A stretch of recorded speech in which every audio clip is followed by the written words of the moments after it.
Recording in progress. Okay, so number 45. A 26-year-old primigravida visiting the prenatal clinic for her regular visit at 34 weeks gestation tells the healthcare provider that she takes mineral oil for occasional constipation.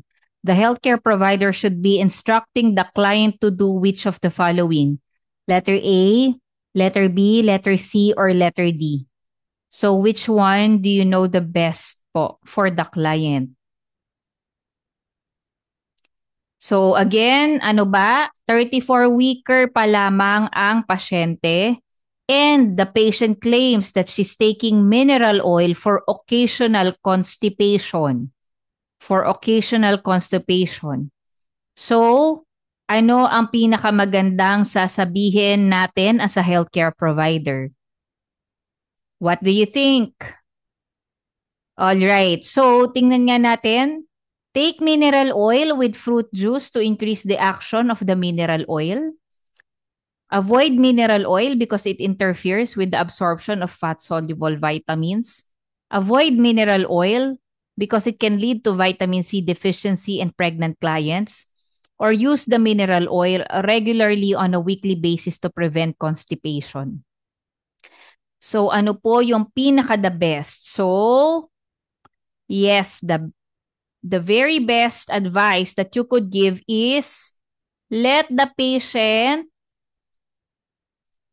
avoid the mineral oil, okay? Because the mineral oil can interfere with the absorption of the fat-soluble vitamins. All right? So number 46. A client with eclampsia, okay? Eclampsia. Kapag sinabi nating eclampsia, anong meron na? Anong meron na kapag may eclampsia? Seizure. Presence of seizure. Very good. Huwag niyong pagkakamalan na ang eclampsia ay hypertension. Eclampsia is a seizure condition. May mal-seizure na. Alright? Although, may factor lang, hypertension. But mainly, eclampsia is may seizure na, may mal-seizure na. Very good. Okay. Now, begins to experience a seizure. Which of the following should the healthcare provider do? Pad the side rails, place the pillow under the left buttock, insert a padded tongue blade into the mouth, or maintain a patent airway. So, seizure eclamptic na, nagsi-seizure na. So, this is during the seizure na, during the seizure. Okay? So, ano sa tingin ninyo yung pinaka-worst answer? Worst answer muna tayo. Ano yung hindi nyo pipiliin dito?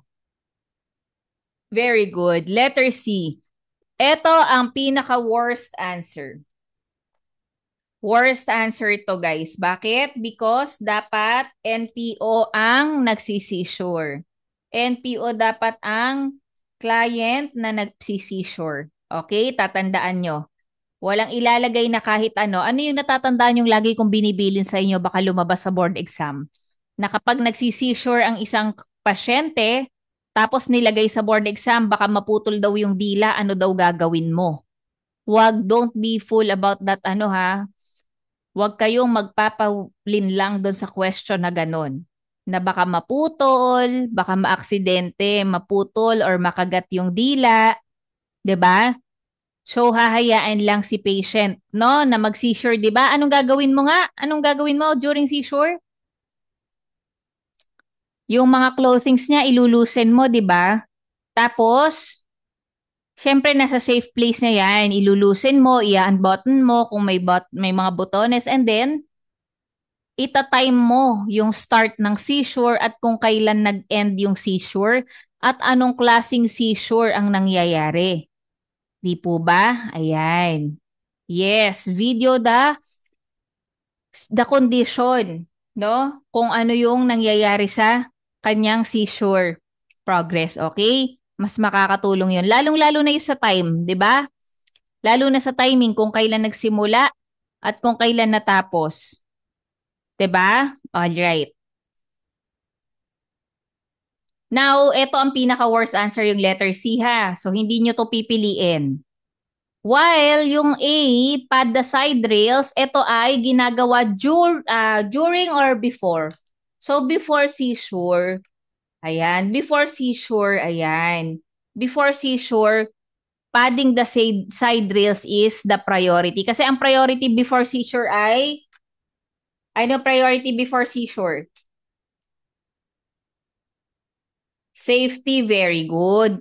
So, while the patient is seizuring, anong priority natin? Ano priority natin? Airway, very good. Okay, airway. Ayan, airway. Ayan. So, intake of oxygen ng pasyente, no? Ano mo yan. Take note mo yan. So, during eclampsia, yun po yung gagawin. During seizure yan, ha? Pag sinabing during seizure, nagsi-seizure na. Pag before seizure, ibig sabihin nun, bago pa siya mag-seizure, no? Ma'am, paano malalaman nyo kung bago siya mag-seizure? Mga anak, di ba, syempre, kapag pre-eclamptic ang pasyente, malamang sa malamang, lalo na pag severe na, 'di ba, ang kanyang preeclampsia, 'di ba? Yan ay i-assume mo na baka mag-seizure. 'Di po ba? Ano ba yung triad sign natin para sa mild at sa severe preeclampsia, 'di ba? Yung ating PEH, yung proteinuria, yung presence ng protein in urine, yung ang edema niya, 'di ba? Ang edema, ano ba ang edema ng severe? Anong edema status ng severe? Anasari ka na, ibig sabihin generalized na, no? Buong katawan or face and hands. 'Di ba? Face and hands yan, severe na yan. Tapos, yung hypertension niya, anong hypertension ni nanay? Anong value ng hypertension? 160/110. O, 'di ba? 'Di ba, bago mag-seizure? So, severe preeclampsia na. Sinabi nyo na kanina sa akin. Ayan na, 'di ba? Proteinuria, anasarca, 160/110 millimeter of mercury ang blood pressure. Ano ay watch out for nyo? Watch out for aura of seizure, 'di ba? May magwa-watch out ka ng aura of seizure. Paano mo mawa-watch out 'yon? Ano yung mga subjective and objective nun? Yon, ang objective nun, rolling of the eyeball, very good. Rolling of the eyeball, very good. Ano naman yung subjective sign? Ano yung very good, epigastric pain, ano pa? Sasabihin ng pasyente. Severe headache, di ba? And blurry vision. Okay, very good. Now, ang epigastric pain, iyan ay subjective sign. Ano yan? Impending sign, a subjective sign that is an impending sign of seizure. Very good. Very good. Ganun lang. Sa board exam, palaging bida yung mga eclampsia ha. Pre-eclampsia, eclampsia. Hindi nawawala. Okay? So, very good. Very good. So, tatandaan natin yon ha. Now, balik tayo dito. Place a pillow under the left buttock. Irrelevant. Okay, padding the side rails during seizure, hindi po the best answer yan dito. Okay? Ang best answer dyan ay maintain a patent airway. Kasi ang priority during seizure ay airway. Very good. So tatandaan lang yung mga ganyan. Now, number 47, which of the following should the healthcare provider most likely expect to find when assessing a pregnant client with abruptio placenta? So, ang ating keyword ay abruptio placenta. So, ano ba yung abruptio placenta? Excessive vaginal bleeding. Siyempre, di ba, nagbi-bleeding din ang abruptio placenta. Rigid board-like abdomen. Tetanic uterine contractions. Premature rupture of membrane. So, ang pinaka-weakest answer dito ay yung letter D. Okay? Next to the tetanic uterine contractions. Okay, kapag nagkaroon ng abruptio placenta, nagkakaroon ng uterine contraction, sobrang tigas pero nawawala yung tone niya, lalong-lalo na kapag na-accumulate na ng blood ang buong utero. Yon, di ba? So ano ang pinakamagandang answer natin dito? Vaginal bleeding or rigid board-like abdomen? Kasi 'di ba pareho 'yan, pareho yung dalawang 'yan. The best answer to describe the abruptio placenta is the rigid board-like abdomen. Very good. Kasi maraming excessive vaginal bleeding na condition, di ba? Napaka-vague nito. Napaka-vague ng excessive vaginal bleeding for abruptio placenta. Kailangan very specific. Di ba? Kailangan very specific. All right. Very good. Now, number 48. A pregnant client is diagnosed with partial placenta previa. In explaining the diagnosis, the healthcare provider tells the client that the usual treatment for partial placenta previa is which of the following? Activity limited to bed rest, platelet infusion, immediate cesarean delivery, labor induction with oxytocin.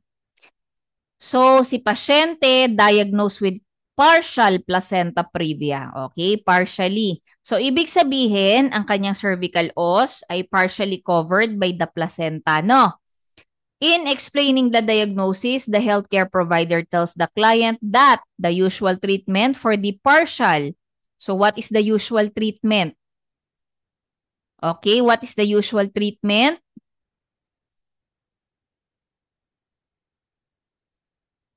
Platelet infusion na ka ba agad? No, hindi, no? Ang pinaka-best answer dito, lalong-lalo na yung labor induction with oxytocin, hindi to pwede. Bawal ng oxytoxic drugs ang may mga placenta previa, di ba? So, bawal yan. Immediate cesarean delivery ka agad? Immediate cesarean delivery, hindi pa po. Platelet infusion ka agad? Hindi pa po. Hindi yan ang mga usual treatment. Pinaka-best answer ay activity limited to bed rest. Alright?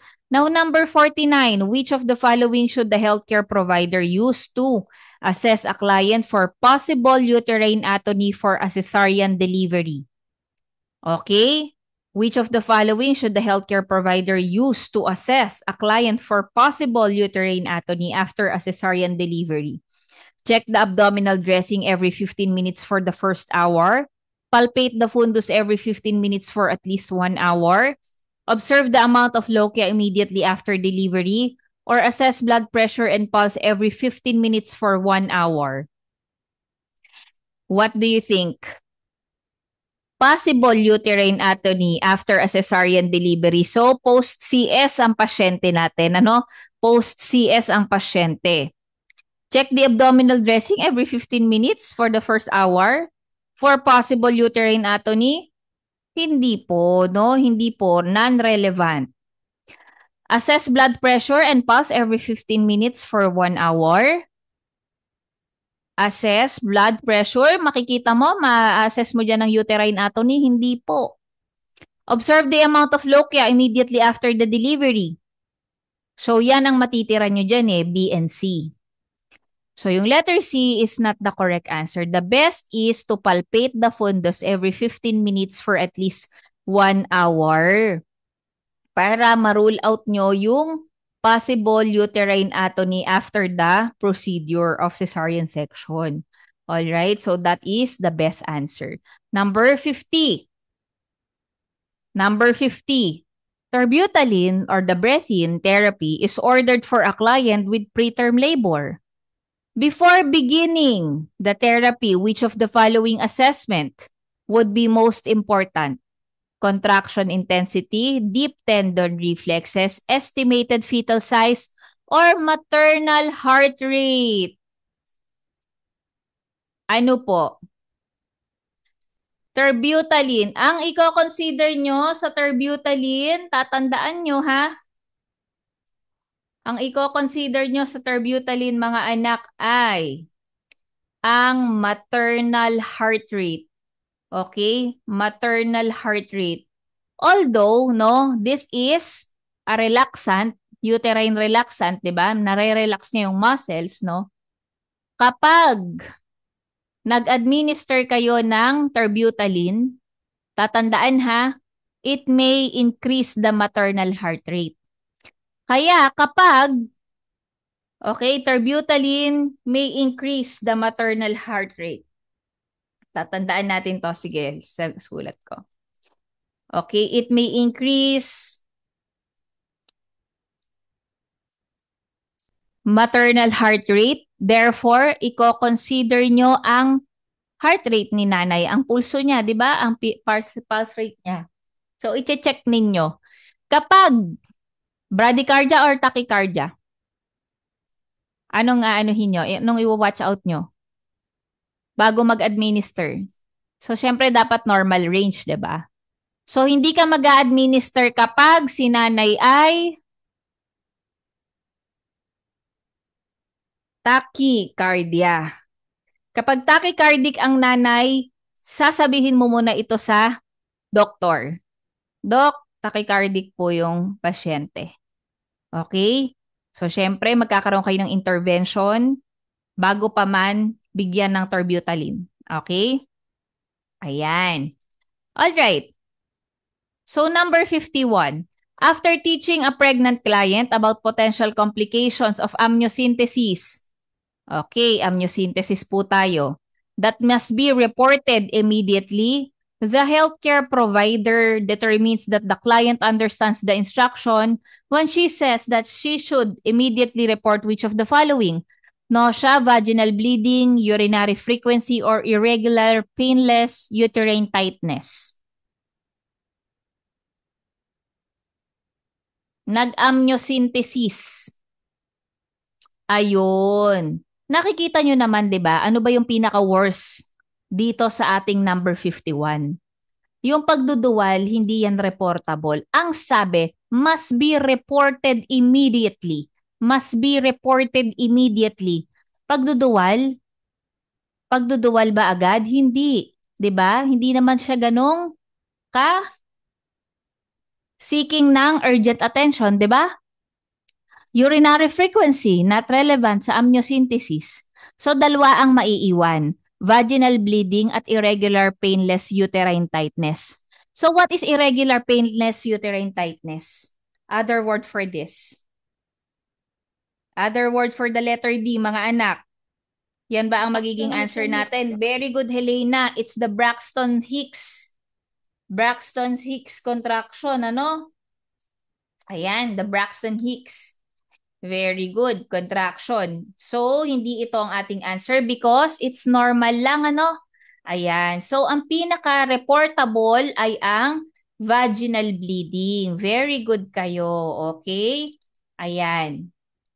Now, number 52.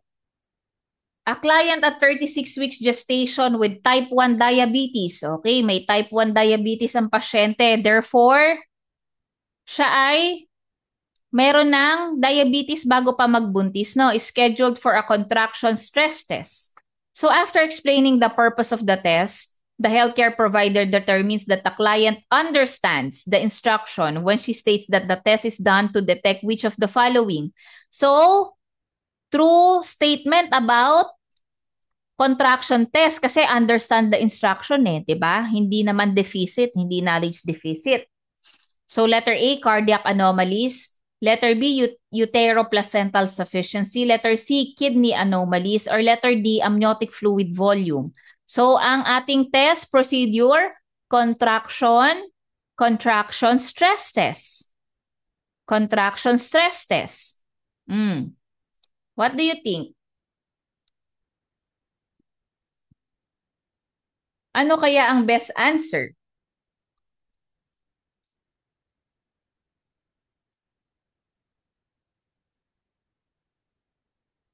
Ano kaya ang best answer?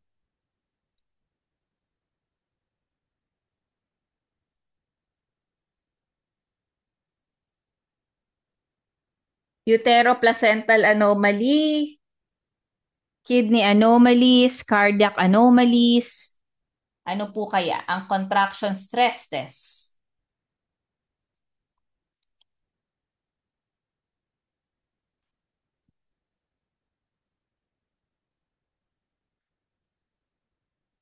What is it?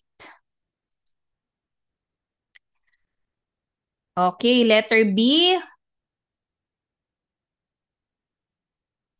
Okay.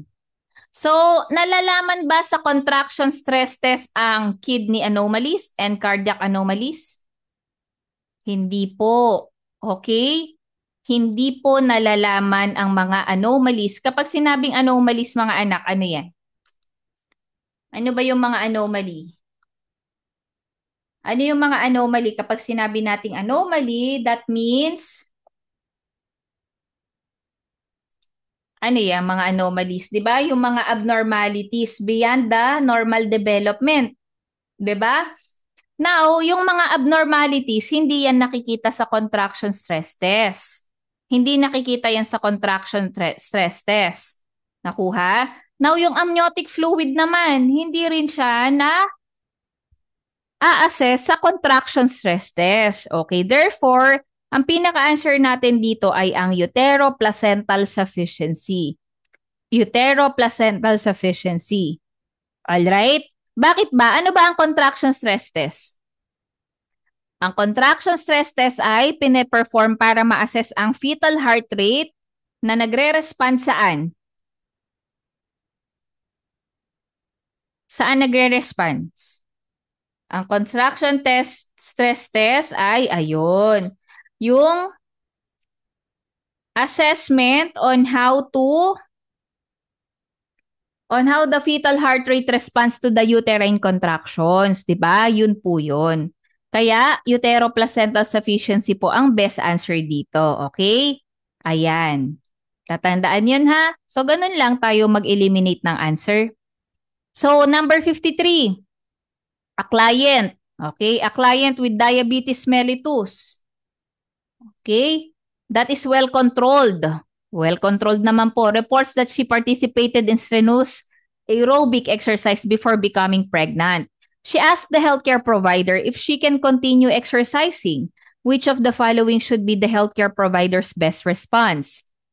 Letter A, B, C, or D?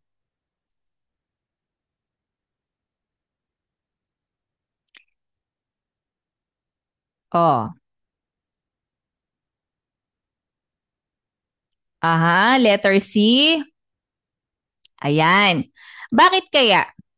So sabi, well-controlled ang diabetes mellitus niya and she participated in strenuous aerobic exercise before becoming pregnant. Tatandaan nyo no, na any activity na kayang gawin ng nanay before pregnancy, okay, maliban na lang kung may indications ha, maliban na lang kung may mga clinical indications ngayon or significance.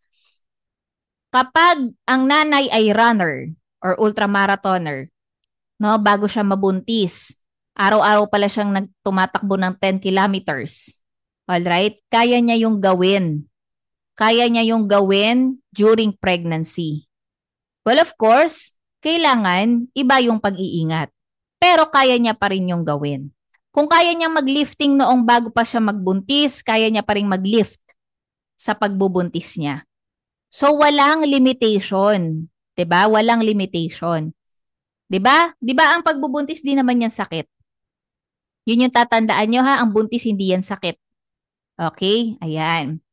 So, ang pinaka best answer ay letter C. Okay? So, pwede siyang mag-continue ng exercise, but kailangan i-replenish niya yung energy niya, kaya kailangan niyang intake ng good carbohydrates and protein snack before exercising. Lalong-lalo na dahil may diabetes siya. 'Di ba? Okay. So, very good. So, number 54. A 24-year-old client admitted to the hospital is suspected of having an ectopic pregnancy. On admission, which of the following would be the most important to assess?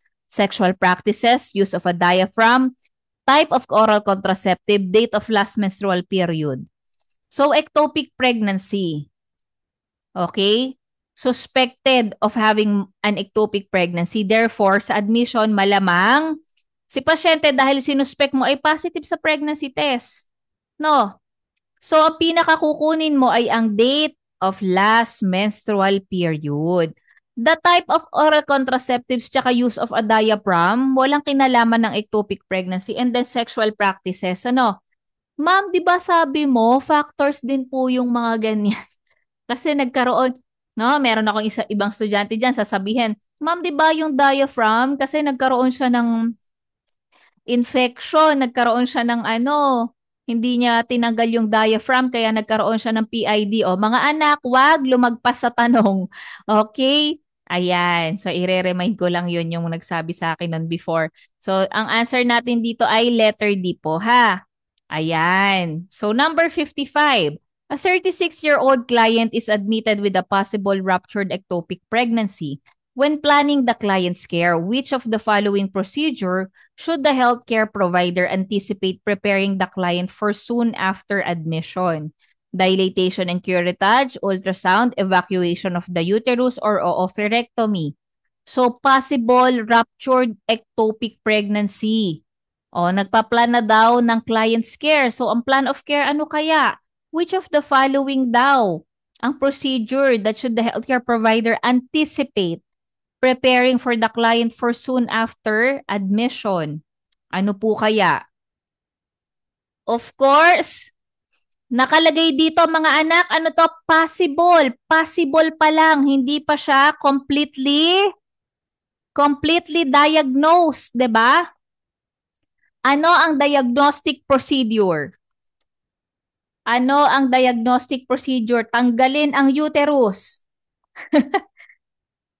Hysterectomy is not the answer. Tanggalin ano ang oophorectomy? Tanggalin ang ovaryo? Hindi din po. Ano? Iraspa na yan. Dilatation and curettage. Hindi rin po. Okay? Ang pinaka-diagnostic procedure ay ultrasound. Titingnan nyo ha, kasi possible ruptured ectopic pregnancy, mga anak kasi nakaganyan, possible. Hindi pa siya diagnosed. Pag sinabi kong diagnosed ruptured ectopic pregnancy, ano ang iyong sagot? Wala dito yung sagot, ano? Ano ang magiging sagot natin? Salpingectomy yung pinaka-possible answer, di ba? Kapag diagnose na. Pero dahil nga hindi pa diagnose, i-ultrasound mo muna para malaman mo, hindi pala buntis, ano? Meron palang appendicitis. O, di ba? Kaya kailangan i-diagnose muna. So, ang gagawin, do an imaging procedure, diagnostic procedure muna, which is ultrasound. Okay? So, nako, sulat ko na nga dito for the benefit of others. Ruptured ectopic pregnancy. Okay, ang diagnostic procedure ay ultrasound. Okay. Ano mga clinical manifestations? Clinical manifestation ng ruptured ectopic pregnancy. Sharp, stabbing pain, ano pa? Yon, Cullen sign, very good. Cullen sign, bluish discoloration of the umbilicus, ano pa? Cullen sign, positive Cullen sign, ano pa?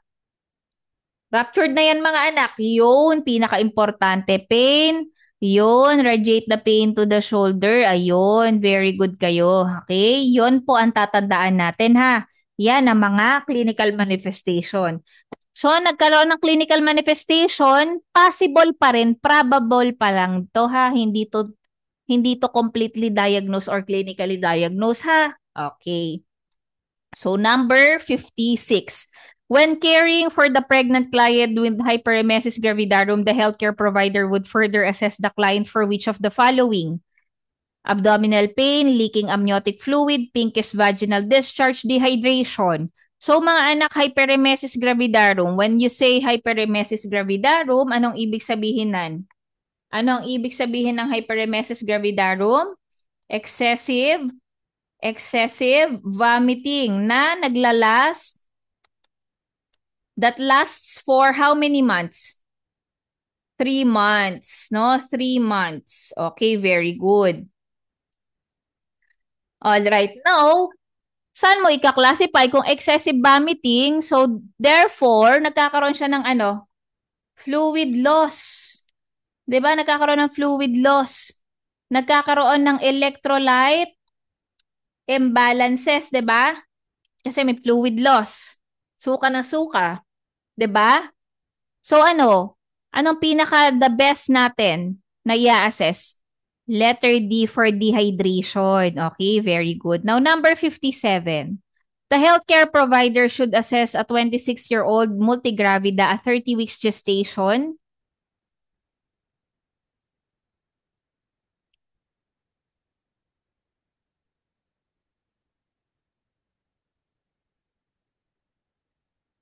Sorry. Okay. So the healthcare provider should assess a 26-year-old multigravida at 30 weeks gestation with premature rupture of the membranes for symptoms of which of the following: foul-smelling amniotic fluid, uterine prolapse, small for gestational age fetus, tetanic uterine contraction. All right. So, si multigravid at 30 weeks gestation, nagkaroon ng PROM. Oh, hindi PROM na JS ha. Premature rupture of the membrane, corny ni ma'am. For symptoms of which of the following? Ano kaya? What is the best answer? Uterine prolapse? Sa premature rupture of membrane? Hindi po relevant, no? Ang premature rupture of membrane, maaari pang cord prolapse, but not uterine prolapse. 'Di ba? Small for gestational age fetus sa premature rupture of the membrane, hindi din po. Hindi din po relevant. Tetanic uterine contractions, pwede, but hindi siya ganun ka-relevant. And ang bida kasi ay ang amniotic fluid. Okay? So, syempre titingnan mo. No, titingnan mo, i-assess mo ang amniotic fluid na lumabas, 'di ba? So very good. Letter A po ang answer, no? Ayan. So number 58. The physician orders magnesium sulfate intravenously for a pregnant client with premature rupture of membrane who begins to have contractions every 10 minutes. The healthcare provider explains to the client that the primary purpose of magnesium sulfate is to do the following: provide sedation, combat hypomagnesemia, improve fetal lung function, prevent seizure.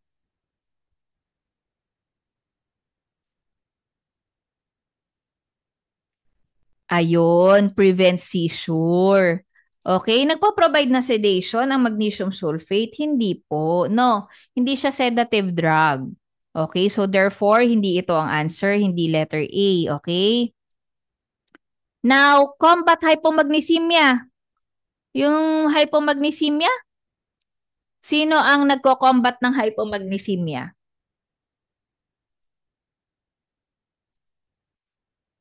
Hindi po ang magnesium sulfate, okay? Improve fetal lung function. Improve fetal lung function.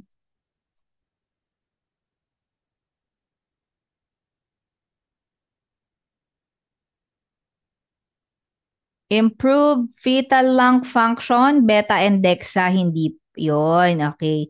So, hindi si magnesium sulfate. Okay. Ayan. So, magnesium sulfate prevents seizure. Ayan. Okay. So, number 59.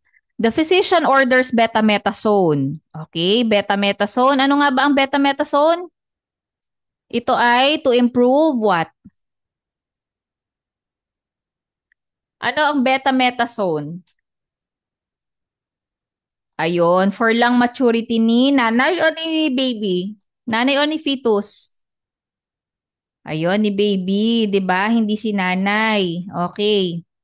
So ito ay to improve fetal lung maturity, no?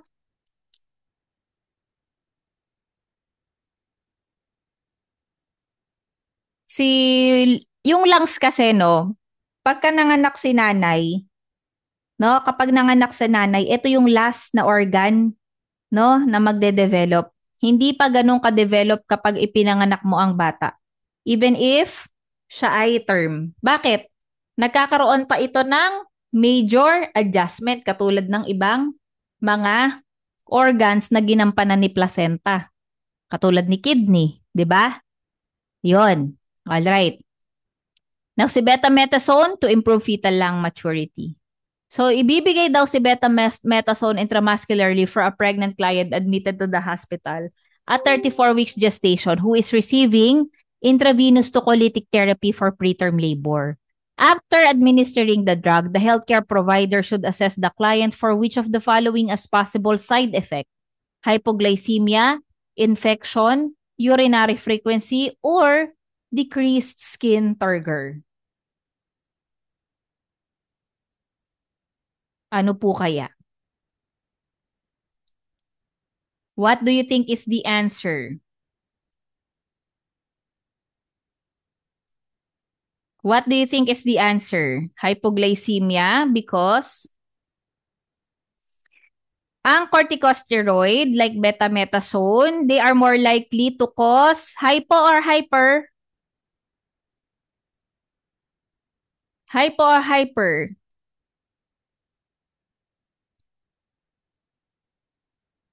Ang betamethasone, tatandaan, they can increase glucose production and decrease sensitivity to insulin. Very good. Hyper.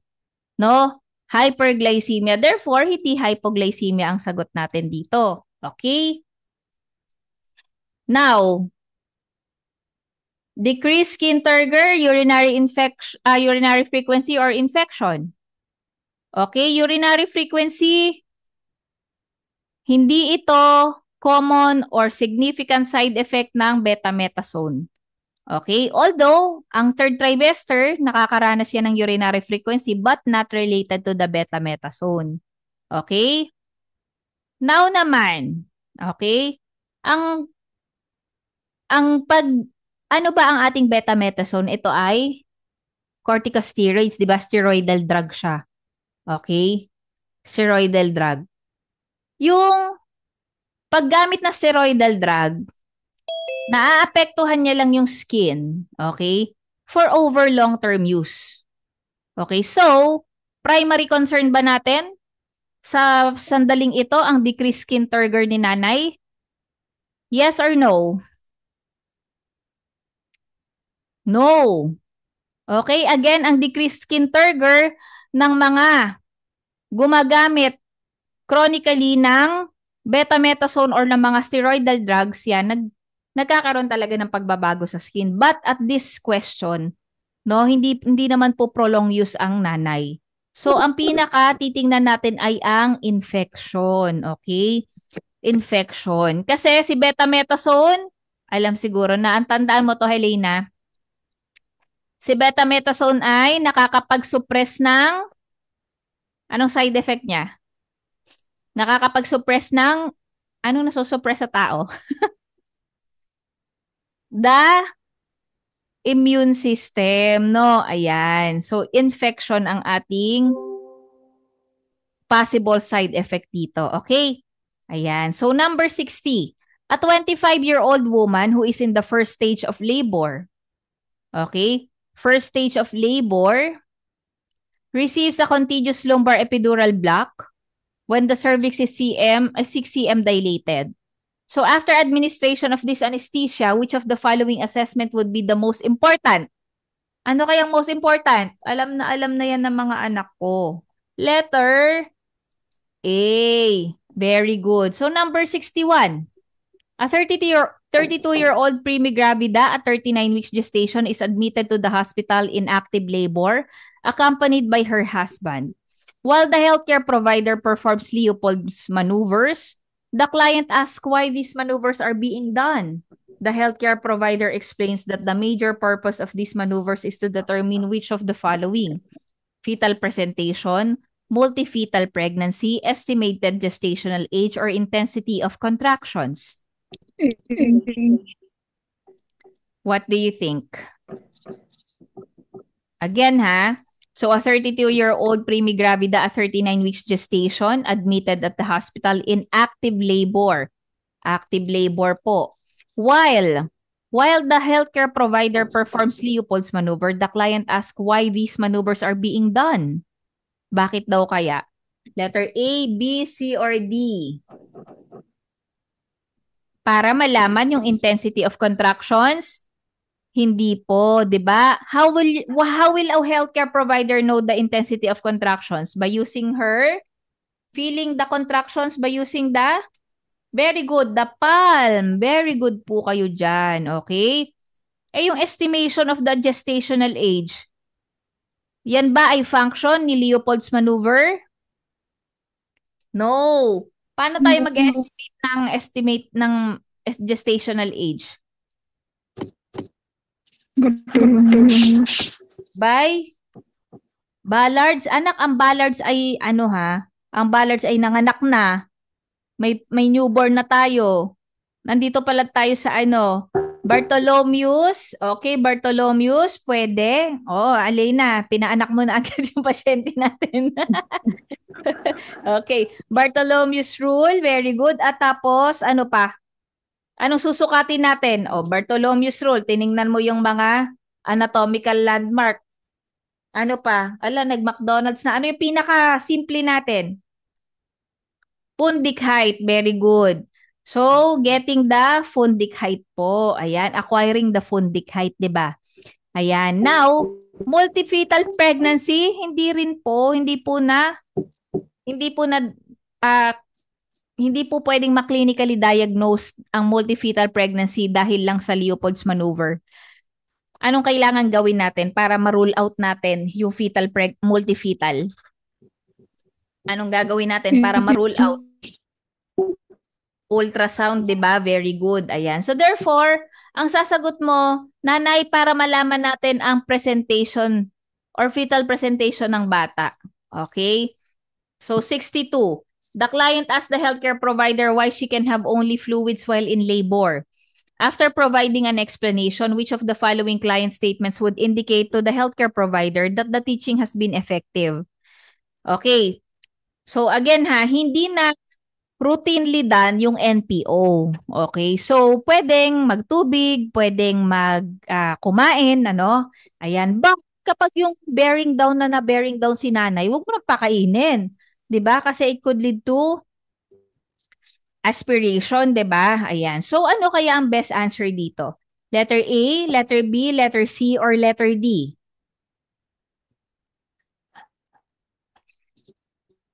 Oh, ayan, yung eating solid foods during labor is unnecessary. Hindi po natin to pwedeng sabihin sa pasyente. Okay? Kasi hindi nga routinely done yung NPO, 'di ba? Intravenous fluid will be started if I get hungry. Okay, yan na common myth yan sa ospital, ano? Hindi ka magugutom kasi may IV ka na.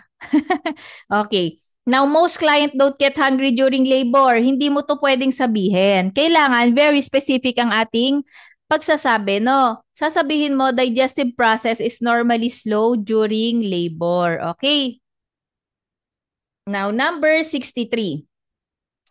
After explaining about second stage of labor, which of the following client statements would indicate to the healthcare provider that the client understands the information discussed? Letter A, B, C, or D?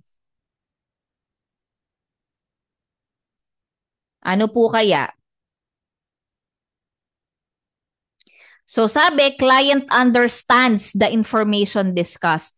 Kapag ganyan yung mga nakikita nyo sa board exam, so ibig sabihin, you will look for a what? A negative or for a positive statement?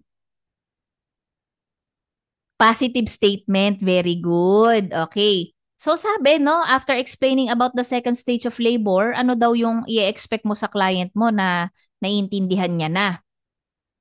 I'm going to have a higher blood pressure? Hindi po, no? Hindi po. Hindi po yan. Okay? I should try to push with each contraction. My contractions are going to be less painful. My membranes are likely to have a foul odor. Ano po kaya ang ating best answer?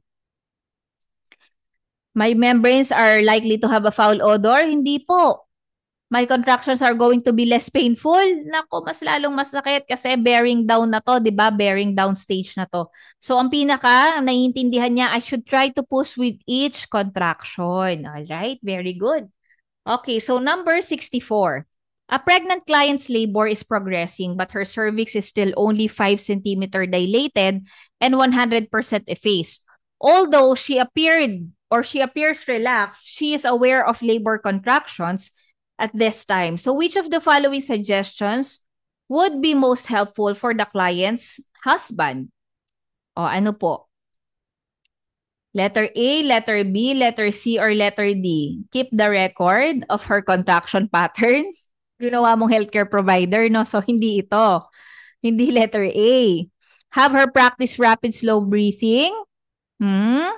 Suggest that she receives an epidural anesthetic. Hindi rin pwede. Hindi ka pwedeng manguna, 'di ba? Hindi mo pwedeng sabihin 'yan kasi tayo mga registered midwife, mga healthcare provider, we are an advocate of normal delivery. 'Di ba? Ano ang ating kailangan gawin palagi? Kailangan i-achieve natin normal delivery, 'di ba? Okay. So encourage her to rest between contractions. What is the most effective statement or suggestion para sa husband? Letter B or letter D? Okay. Rapid shallow breathing na agad, practice na agad, hindi pwede, mapapagod. Bakit? Ilang cm pa lang ba? Bearing down na. 5 cm pa lamang ang nanay. No? 5 cm pa lamang ang nanay. Ayan. So, ang pinakamaganda ay encourage her to rest between contractions. Okay? Now, 65. External monitoring of contractions and fetal heart rate of a multigravida in labor reveal a variable deceleration pattern on the fetal heart rate. So which of the following should the healthcare provider do first? Unang gagawin ng healthcare provider. Unang gagawin, okay. Ano ba daw meron? Nag-reveal daw ng variable deceleration pattern. Nagkaroon daw. So ano daw? Notify the anesthesiologist, change the client's position, administer oxygen at 2 liters by mask, or prepare the client for a cesarean delivery. Oh.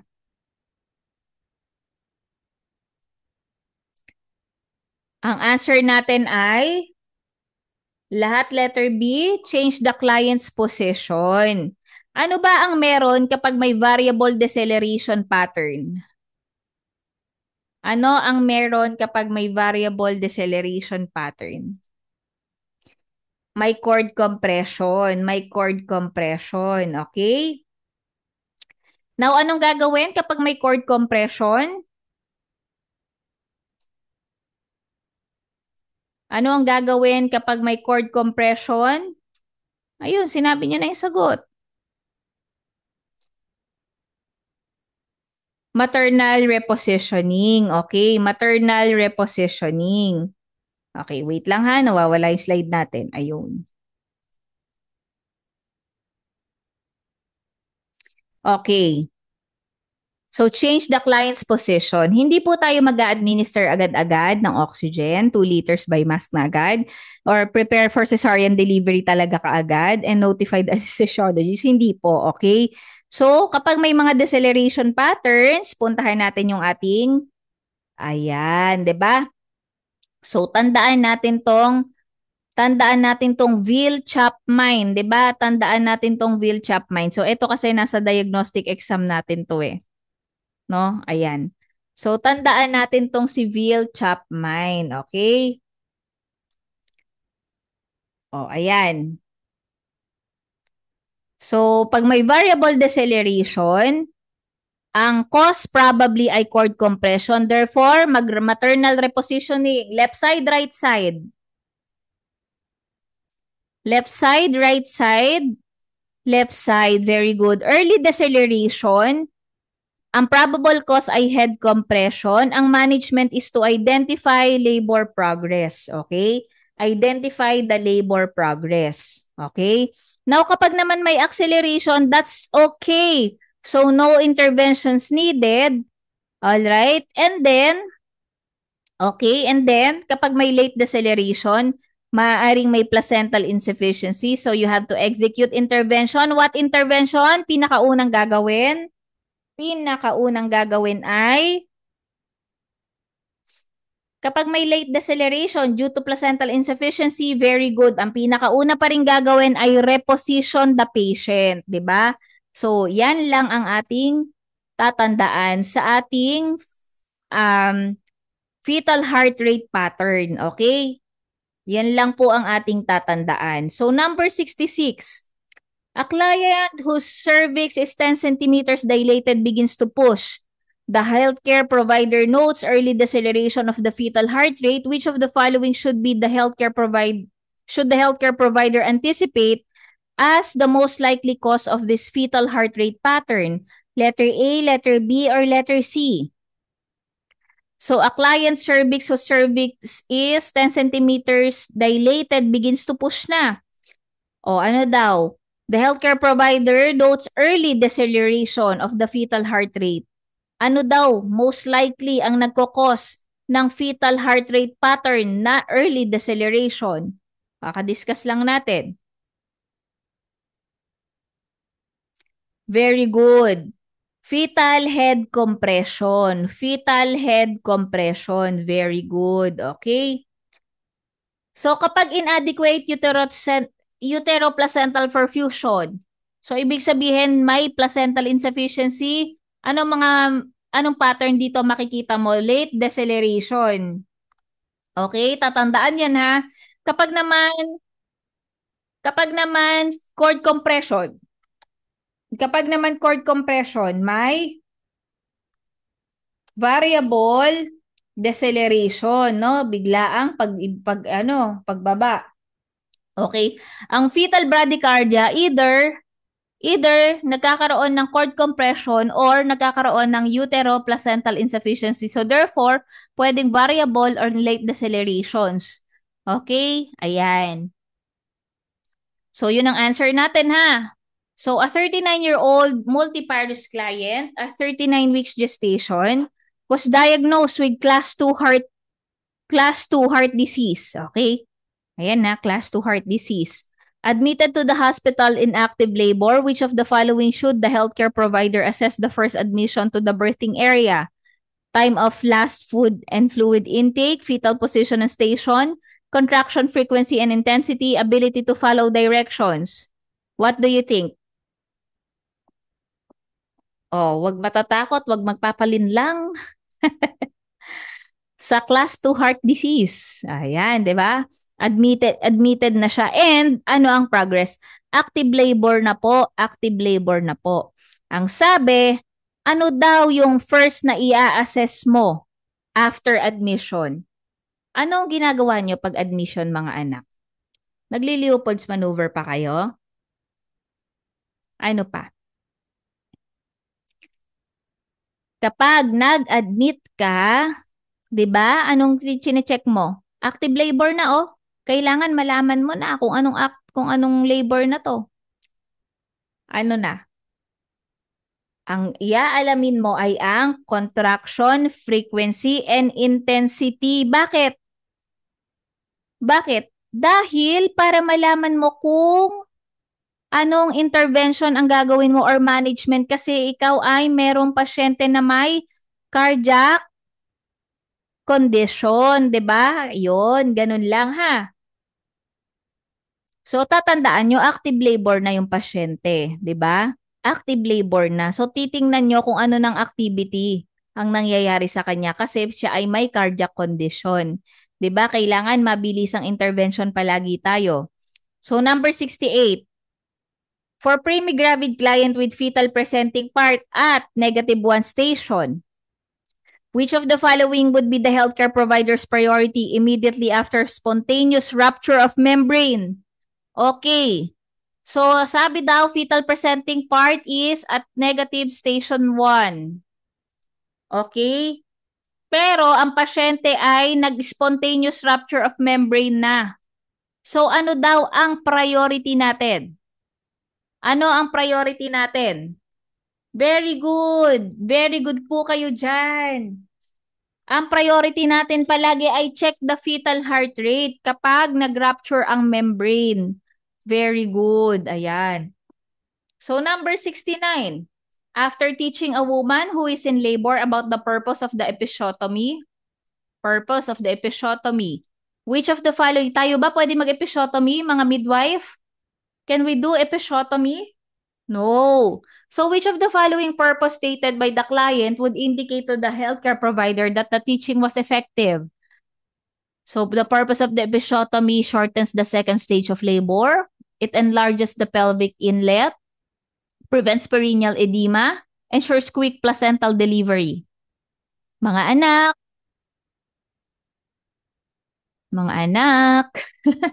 ano po ang sagot natin dito? Ano ang purpose ng episiotomy? Bakit ba nag-e-episiotomy at the first place? Kasi hirap yung nanay, no? 'Di ba? Hirap yung nanay maglabas ng ano, ng sama ng loob. Hindi, joke lang. Maglabas maglabas ng ulo ng bata. So, ang purpose ay yun, very good, to widen the perineum. To widen the perineum, to make space, para dun sa yung vaginal os maging adequate. No, ayan. Ayan, vaginal opening. O, di, ang answer natin ay letter A. Ha? Ayan, very good. So, hindi enlarges the pelvic inlet ha. Buto po yung pelvic. Hindi mo yan maiwa-widen kahit na ikaw ay mag-episiotomy to the highest level. Okay, prevents perineal edema? Hindi po. No? And then ensure quick placental delivery. So, ano ba ang nauuna? Fetus muna po, di ba? Ayan. So, the multigravid client with a history of rapid labor who is in active labor calls out to the healthcare provider. The baby is coming. Which of the following should be the healthcare provider's first action? Which? Which is which, mga anak?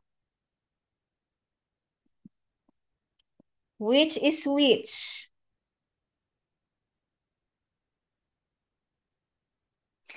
Which is which? Ayun, inspect the perineum, time the contraction, auscultate the fetal heart rate, contact the birth attendant, inspect the perineum. Kasi, sabi, the baby is coming, baka andyan na nga yung ulo. Di po ba?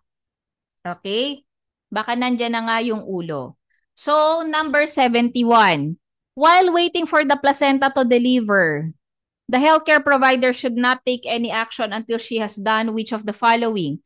Ask the client to push down forcefully, massage the fundus forcefully, observe for sign of placental separation, reach into the uterus with sterile gloves. What is your answer?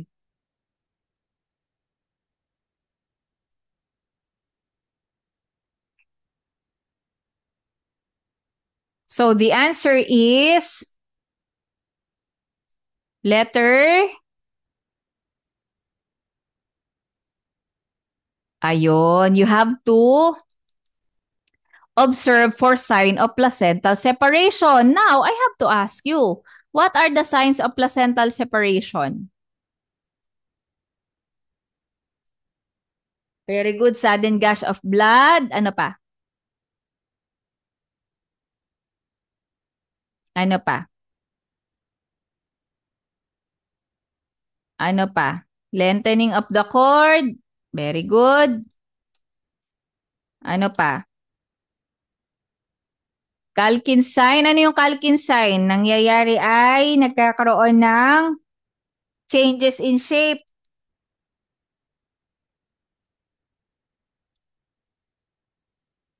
Ayun, the uterus becomes firm and globular. Very good. Globular fundus. Yan. Ano pa?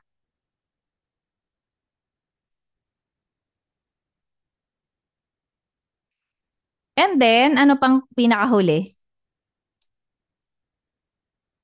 And then, syempre, lalabas na yung placenta, di ba? Nakasilip na. So, yan yung mga signs ng placental separation. Alright? Okay, very good. Very good kayo dyan. So, wag nyo ring mamani-maniin yung placental separation dahil yan po ay malimit. Tinatanong sa board exam. Okay, so number 72. During the immediate postpartum period after delivering twins. Okay, nag-deliver ng twins. The client experiences uterine atony. Which of the following should be the healthcare provider's first priority or first action po? Ano? Gently massage the fundus, assess the client for infection, determine if the uterus has ruptured, or increase the intravenous fluid rate. Ano pinaka-best or first thing to do? The first thing to do is to, very good, gently massage the fundus, okay? So number 73, umbilical cord prolapse occurs after spontaneous rupture of the membranes. So which of the following should the healthcare provider do immediately? Oh, umbilical cord prolapse daw po. Dahil nag-spontaneous rupture of membrane, biglang nagkaroon ng umbilical cord prolapse. Nag-protrude ang prolapse sa vaginal os, lumabas. So ano daw ang unang gagawin? Immediately ha, urgent priority. Reposition the patient, very good. Place the patient in a Trendelenburg position. Very good. Now, number 74. A primipara has delivered her baby with labor, delivery, recovery, and postpartum period in the same hospital room. The client had a midline episiotomy and epidural anesthesia. While assessing the client's pulse 30 minutes after the delivery, the healthcare provider determines that the pulse rate is 60 beats per minute. Which of the following should the healthcare provider do? Letter A, letter B, letter C, or letter D?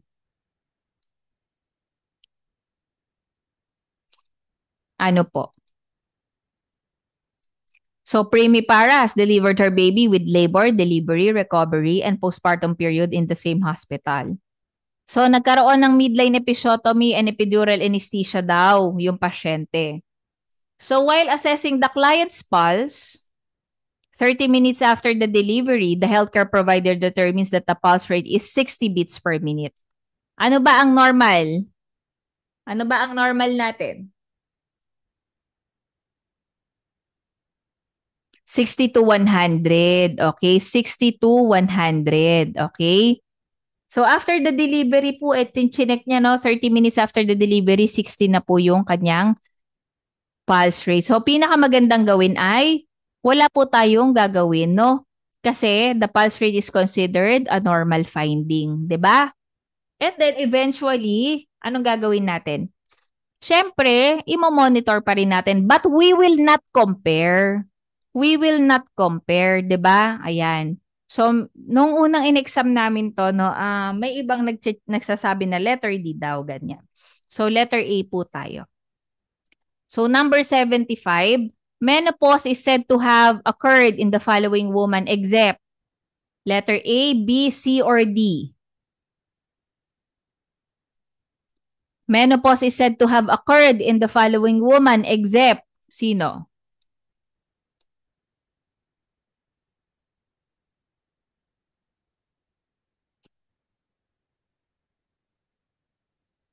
So, tong letter C and letter D, ito yung artificial menopause. 'Di ba? Ito yung artificial menopause. Tatandaan nyo to ha, letter C and letter D, artificial menopause. Okay? Kasi yung mga organ related to menstruation, natanggal na. So, are 50 years old and above and have not menstruated for 1 year, ito ang qualification ng menopause. So, menopause na to. Ito naman 40 years old and above and have not menstruated for 1 year. Okay, 40 years old pa lamang po versus the letter B. Yung letter A po yung pinaka-best answer na except po dito. Alright? So number 76, Mrs. Quintos is beginning menopause. She asked healthcare provider, what can I expect if I don't go on hormone replacement therapy? The best response of the healthcare provider should be letter A, letter B, letter C, or letter D.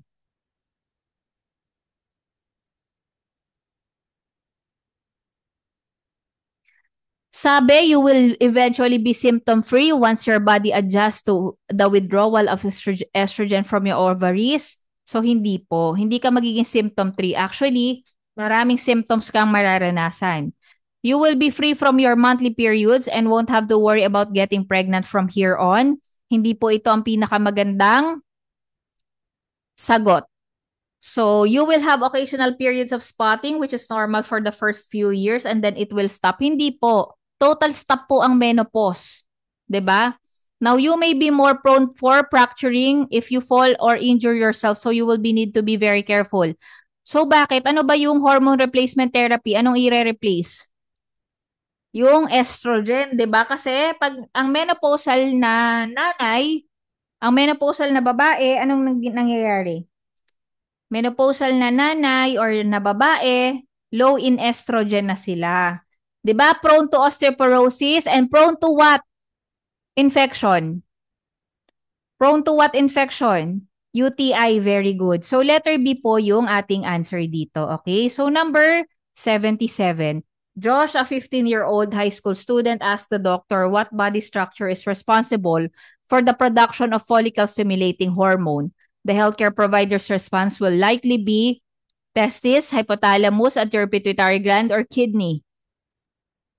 Follicle-stimulating hormone is produced by the anterior pituitary gland. Very good. Now, number 78. The male hormone testosterone, which maintains spermatogenesis, is synthesized and released by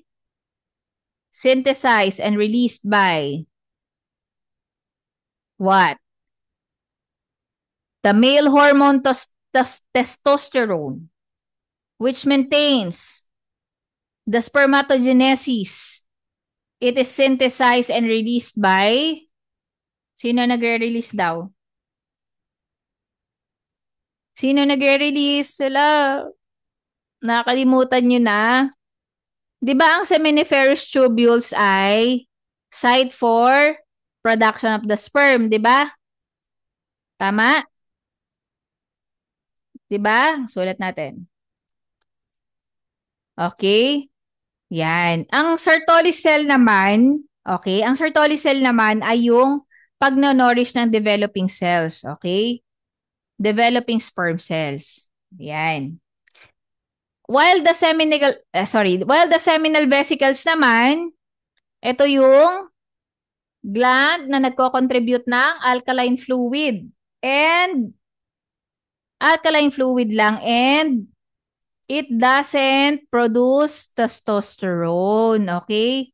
It doesn't produce testosterone. Alright? Wait lang. So, ang pinaka, di ba? Iniba ko lang yung term, Helena. Lagi ka kayang tama sa Leydig cell.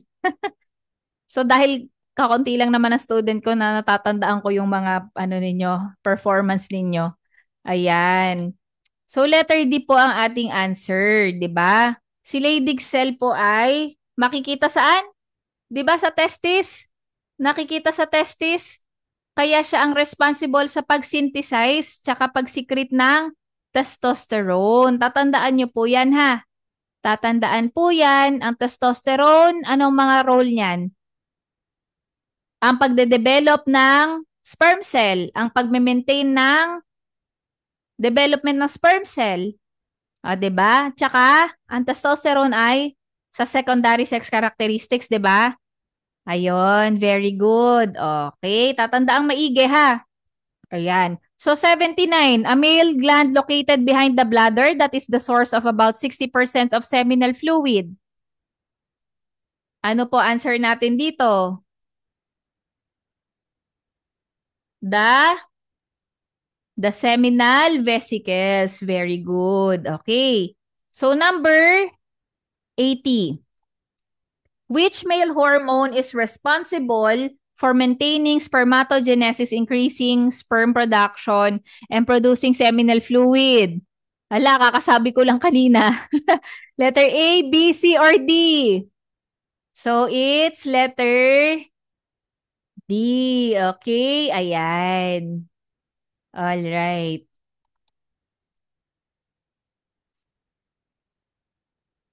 Okay. So, number 81. So, we have a situation. Mrs. Olga C., 28 years old, comes to the clinic for her yearly gynecologic examination.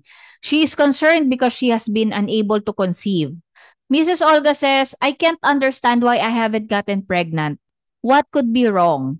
Which of the following ideas should be incorporated into the healthcare provider's answer to her? Infertility is due chiefly to congenital anomalies.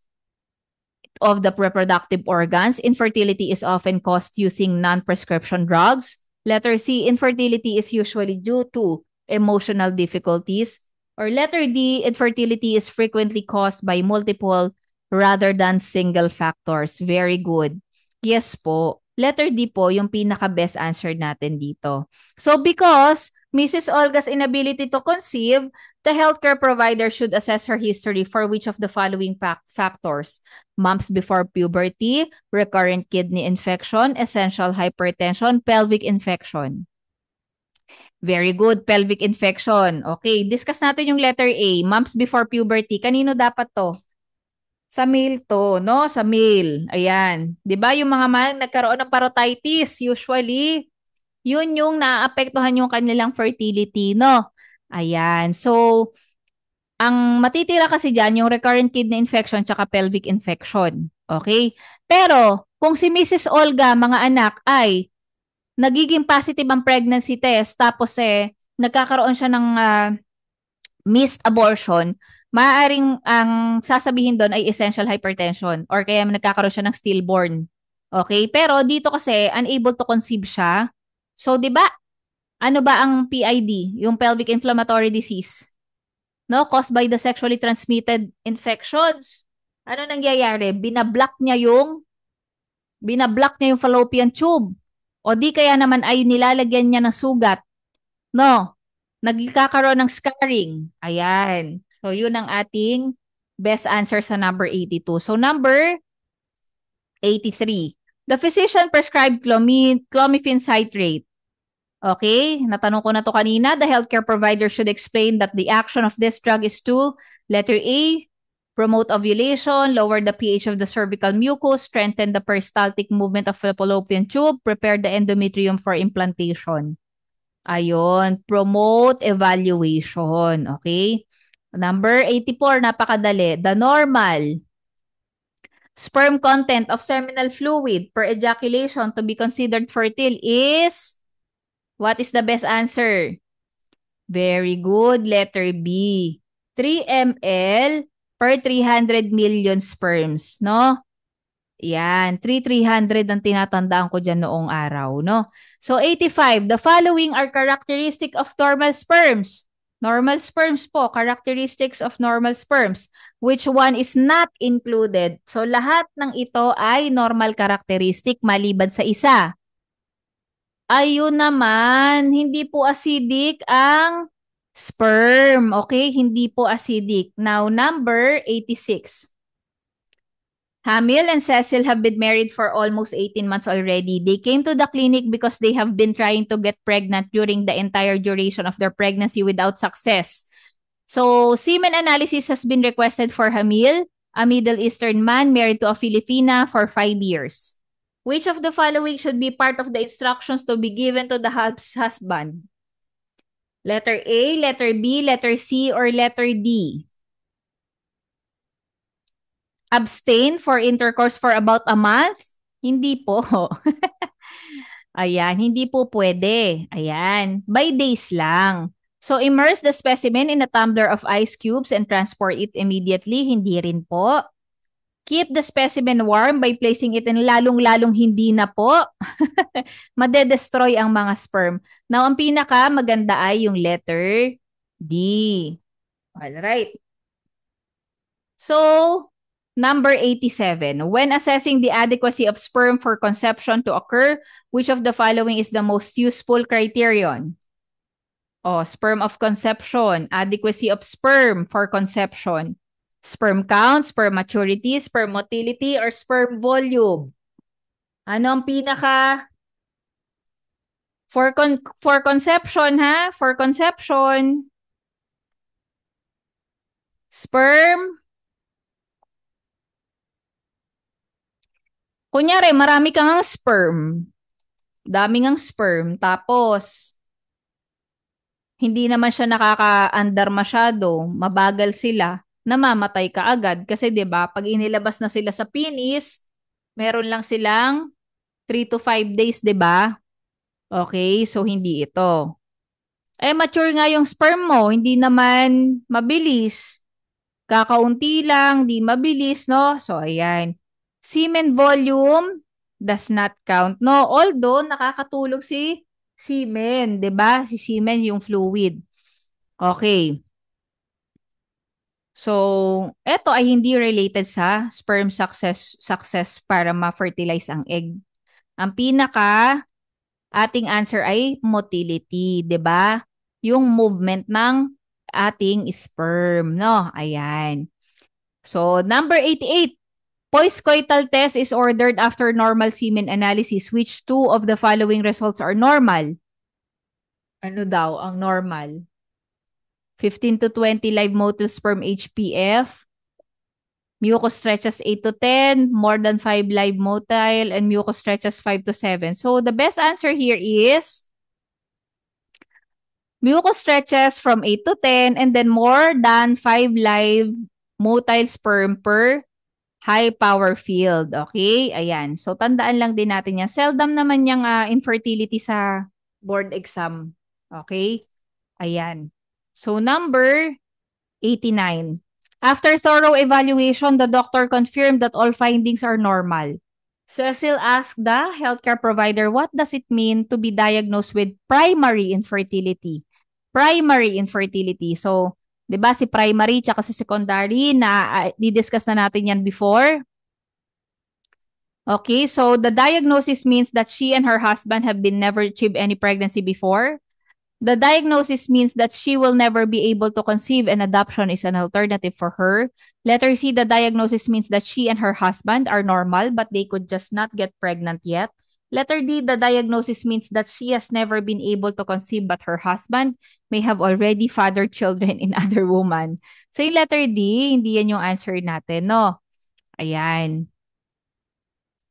So, ang primary infertility, hindi ka pa nagkakaanak kahit kailan, no? 'Di ba? Ayan. So, yan yung answer. Ang secondary infertility, nagkaanak ka na ngayon, tapos malayo yung gap, hindi ka pa rin nakakapag-conceive, no? Yun ang secondary infertility. Now, number 90. The average lifespan of the ovum is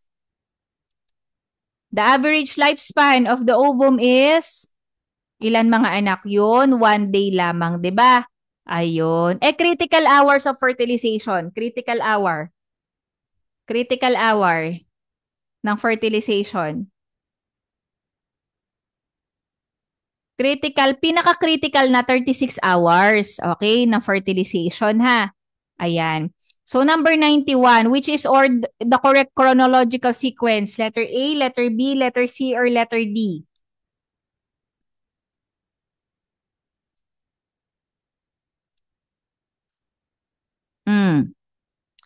What do you think? Letter? Tingnan nga natin. So, ang una muna, syempre, ay ovulation. Therefore, yung letter B, tanggal ka na. Okay? So, after ovulation ay obviously fertilization, di ba? So, tingnan nga natin. Fertilization, nag-implantation muna, tapos morula. So, mali yung letter A. So, punta natin to si letter C and letter D. So, si letter D, ovulation, fertilization, morula, zygote. Ano mauuna? Zygote or morula? Ano mauuna? Zygote or morula? Ayun. Zygote ang mauuna po, 'di ba? After fertilization, si zygote muna. So therefore, ang pinaka-best answer natin ay ovulation, fertilization, blastosis, and implantation. So, pinakamadali na to. The average duration of a normal human pregnancy is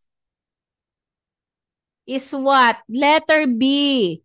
Okay, pag tinanong sa board exam, pag tinanong ang normal human pregnancy or average duration of normal human pregnancy, kapag tinanong by weeks, ilan?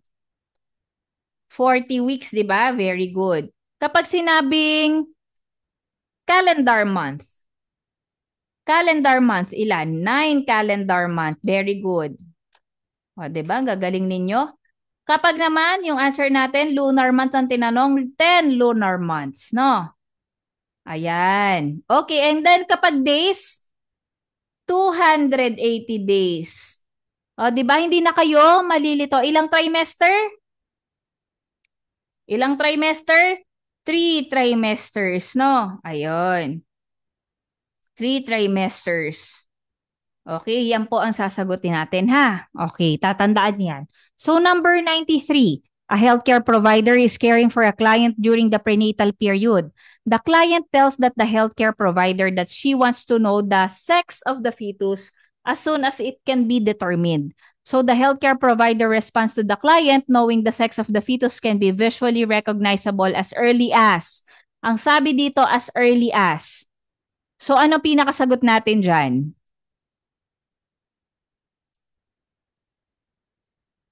Letter D. Okay? So mga nakshi, 'di ba?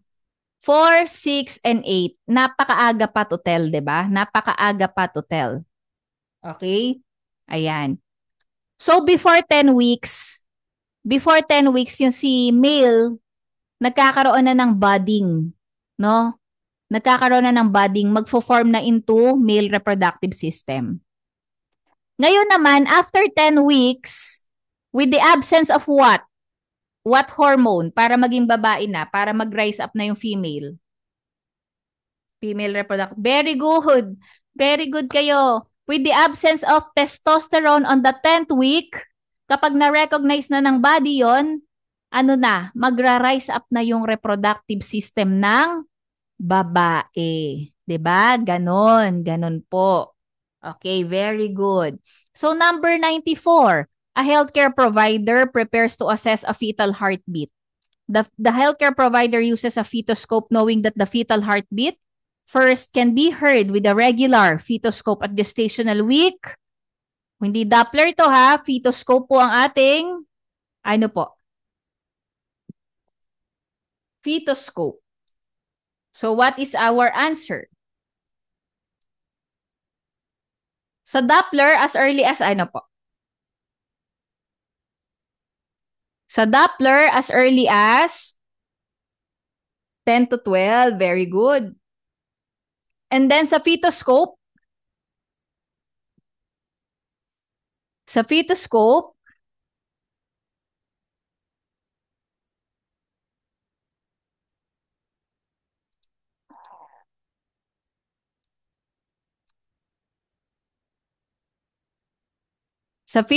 ay, ayun, ang range. Very good ka, Helena. 18 to 20, no? So, therefore, answer natin ay 20. Okay. So, number 95.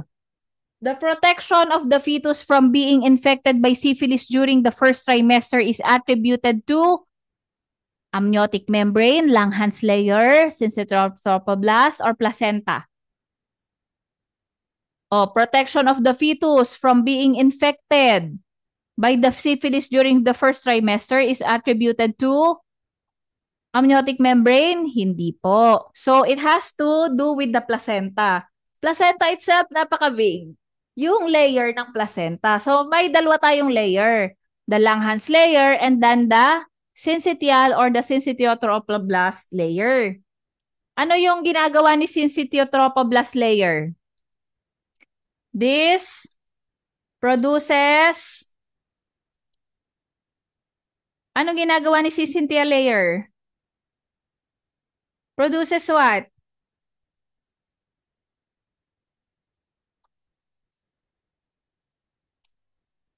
Produces placental hormones.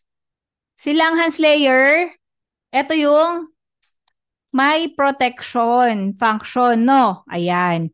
So, therefore, tama naman kayo, letter B ang sagot, no? Ayan. So, tatandaan lang si syncytial. Ayan. No, natatandaan nyo pa ba yung placental hormones? Ano yung mga placental hormones natin? What are our placental hormones? HPL, human placental lactogen, ano pa? Ayun, HCG, estrogen, progesterone. Ayan, very good. Progesterone. Ayan, very good. All right. So, number 96, which of the following is derived from the mesoderm? O, pag sinabi nating mesoderm, germ layer ito ha, hindi uterine. Okay, hindi uterine. Kapag sinabi nating mesoderm, Inner, outer, middle. Middle, okay. Therefore,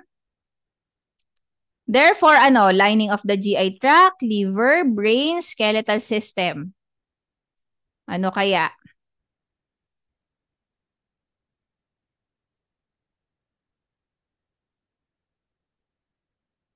Germ layers. Ayan. Tingnan natin yung mga germ layer natin. Kunin ko lang yung ating table. So, ano po kaya? Ang sagot ninyo ay letter D, skeletal system. Okay. So, tingnan natin yung ating, sorry po.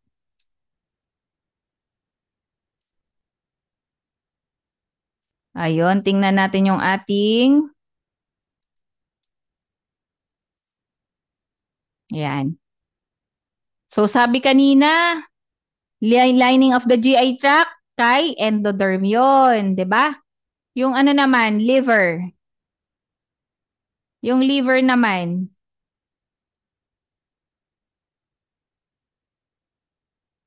saan si liver? Endoderm. And then, si brain, ectoderm. Very good. And then, yung pinaka-middle kasi natin, no? Yan, the skeletal system. Very good kayo dyan. Okay, so yan. Tandaan nyo lang to ha, yung sa ecto, meso, and endoderm, no? Malimit lumalabas yan sa board exam.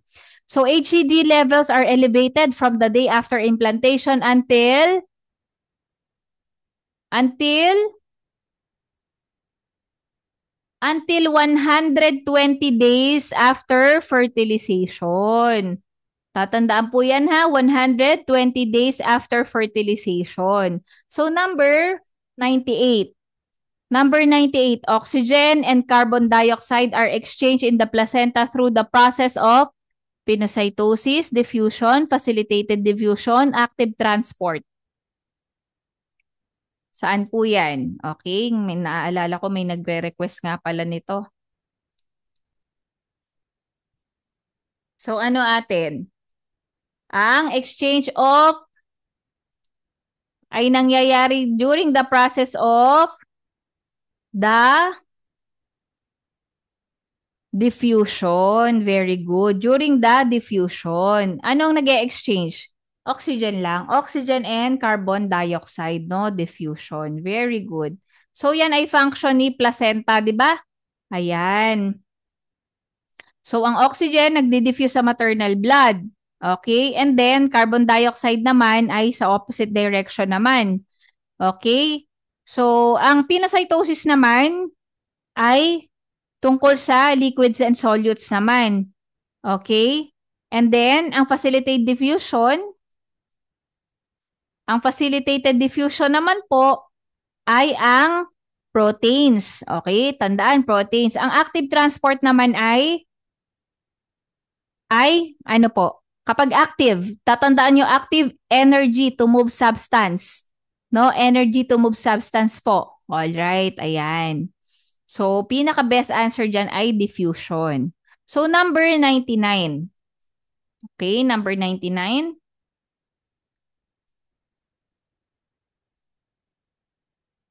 The fetus begins to move by itself around what? Around 12 weeks. Very good. Ayan. Sa 12-weeker, si baby ay nag-ano-ano na. Alright? Alright. So, number 100, the earliest time that a fetus can hear sound in the utero is 24 weeks. Very good. Ayan. Si Mikay, nire-request mo yung ano, no? Pause ko lang yung recording.